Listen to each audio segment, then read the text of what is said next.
My text for this morning is taken from the second book of Kings in the Hebrew Scriptures, chapter 2, verse 2.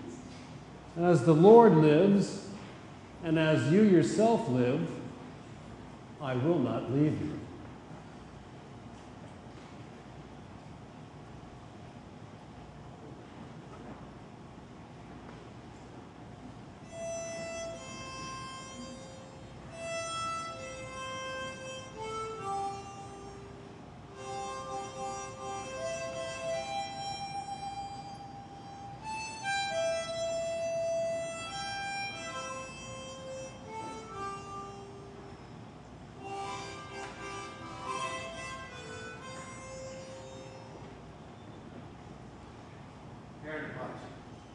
Name that too. Swing low, coming for to carry me home. Swing low, sweet chat, coming to carry me home. A great African-American spiritual song that captures the biblical image from our Hebrew Scriptures this morning. The image of that chariot of fire which sweeps down and gathers up the prophet Elijah, carrying him home to God. It's a great image. It's a powerful image. But it's an image which is embedded in a narrative which explains the meaning and significance of that image of power. And the narrative is one of intimacy and tenderness. Story that has to do with loss and with change. The story that has to, whoa, that's way big. The story that has to do with loss and with change. And how we as God's people manage our lives in times of transition. How we deal with the temporal quality of life while we are given the gift, the discernment, to see those things that are eternal. The story that comes to us today is a cusp story. It stands right on the juncture between 1 Kings and 2 Kings. And the 1 Kings is dedicated to the stories of the great prophet, first great prophet Elijah. And 2 Kings is dedicated to his successor, Elisha. And the story we have today is about the transition in leadership from Elijah to Elisha. And in particular, the leaving of Elijah and how Elisha assumes his mantle, literally, of responsibility.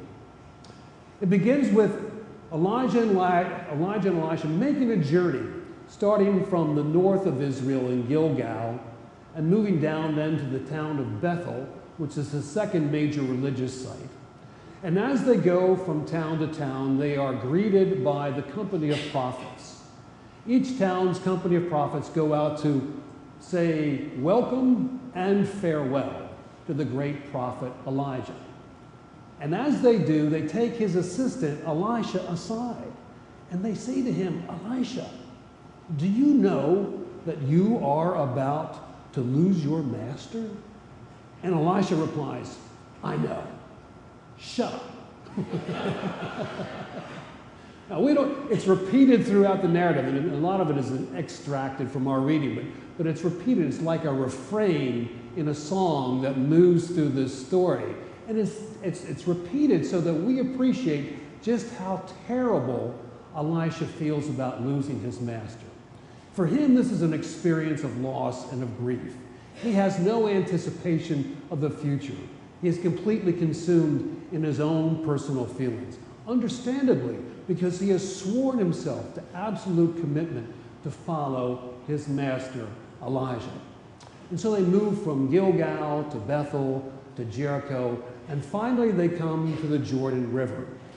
And at that point, Elijah takes his mantle, his cloak, the symbol of his authority, and he takes the cloak and strikes the waters of the Jordan River. And this is a repetition of Moses taking his staff and striking the waters of the Red Sea. And as the Red Sea parted for Moses, so the waters of the Jordan River part for Elijah. It's a moment of transition, and we remember it in the Christian community as a mark of our baptism, moving from one stage of life to another, moving from where we are to something that is greater and better. And that is the symbol of the striking of the water and its parting, and Elijah and Elisha together moving across to the other side, to the anticipation of what God has promised. And as they arrive on the other side, Elijah turns to his assistant and says, "Before I leave, is there anything I can do for you?" And Elisha replies, "I would like a double share of your spirit." Now that's a pretty tall order, and Elijah acknowledges that because it's not for his to give. He tells his assistant, this is God's gift, and if you see what's going to happen next, you know that you have received the request, that your gift has been acknowledged.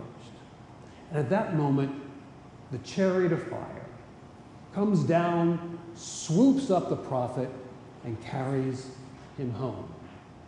Elisha, seeing this, tears his robe apart, a symbol of his grief and mourning at the loss of his great leader and mentor. But then he picks up the mantle that Elijah has left behind. He walks down to the waters of the Jordan River.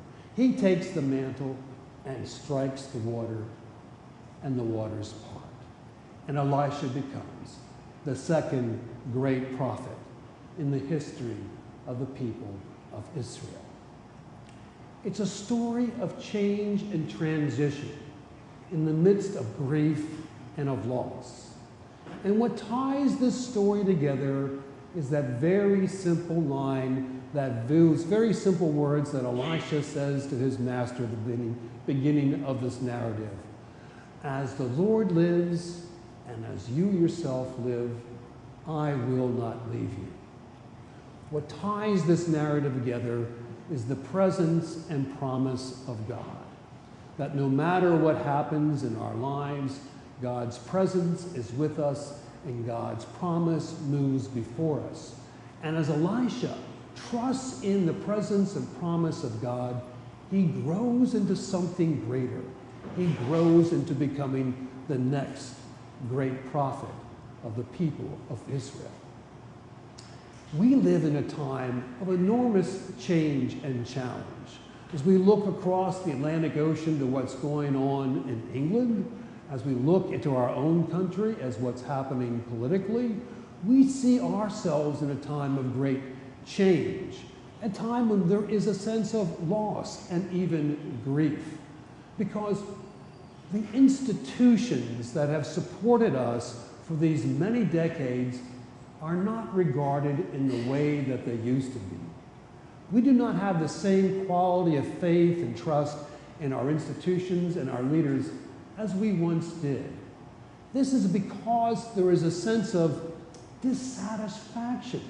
People simply do not feel as connected as they once did with who we are as a greater community. And in that experience of loss, as in the case of England, we see people stepping back, stepping away from those institutions, from those structures of leadership, which once provided us a sense of security and guidance into an unknown future. We need to recognize that there is something amiss in our lives. We need to acknowledge there are people who are being left behind. We need to hear their voices and include them in our community. But we also need to remember that we are responsible people in this community. We have been called by God to be God's people and to assume a leadership role in our life and in our world. And as we do that, we need to make commitments to God and to one another. Like the prophet Elijah, as the Lord lives and as you yourself live, I will not leave you. We need to make those kind of commitments of devotion and dedication to one another and to the Lord our God. For if we do, if we live in that quality of relationship and commitment, then we will restore those institutions that provide us life, health, security, and freedom. And as we live together as God's greater people, so we enjoy God's greater blessing. It is that promise of God's presence in our life, that promise of God's guidance into the future, which is that chariot of power which guides us and sustains us through this life and carries us home.